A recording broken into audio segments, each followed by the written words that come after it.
Yan, magandang hapon guys. Ito lang aking lulutuin, talong. Yan, ito lang yung kanilang gustong kainin. At saka mais. Yan, hapaglaga na rin pala ako guys ng mais. Yan, ito ay ginisang talong sa sa oyster sauce. Siyempre, lalagyan ko din siya ng sili. Masarap yan guys. Yan, ganito niwa lang guys ang aking ginagawa. Bite size. Para kasya sa bunganga. Yan. Diba? Cubes only guys. Ayan guys, hiwa ko na tong talong. Yan. Mga 4 na piraso to guys. Yan, may mga sira din yung talong.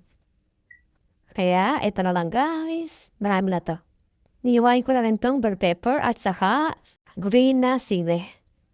Yan, natawag ko dyan guys ay sili pang sigang. Ayan, kasi madalas yan ang ginagamit sa sinigang at saka sa paksiw.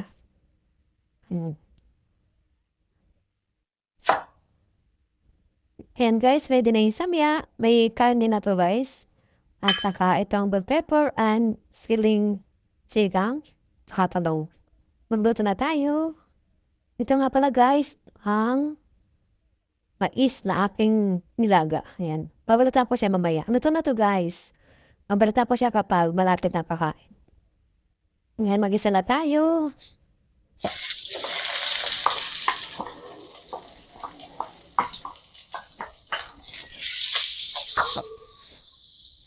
Luto na yung samya. Lagyan natin itong tanong. Hello na natin si guys. Pasta natin.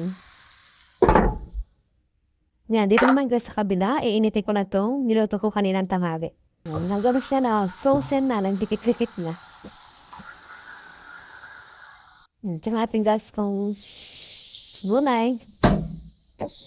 Yan, medyo hapok na siya. Lagyan natin ito ng oyster sauce.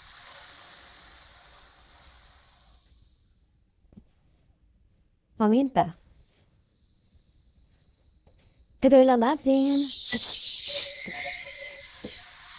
Nasunod natin itong bell pepper at saka sili. Sama yun ang apoy lang nyo guys. So dapat natuin para hindi masunog. Pakpan ulit. Ayan, mainit ko na din guys to. Yan, ilipat ko na guys sa lagayan. Bake natin itong magandang sign. Yan, para magandang tingnan. Check naman natin guys itong gulay. So yan, nato na yung gulay. Napakaganda. Yan, ito na guys yung talong. Ayan, ito na guys, ang dinner nila, ma'am. Mais, talong, at saka ham. Ayun na guys, thanks for watching.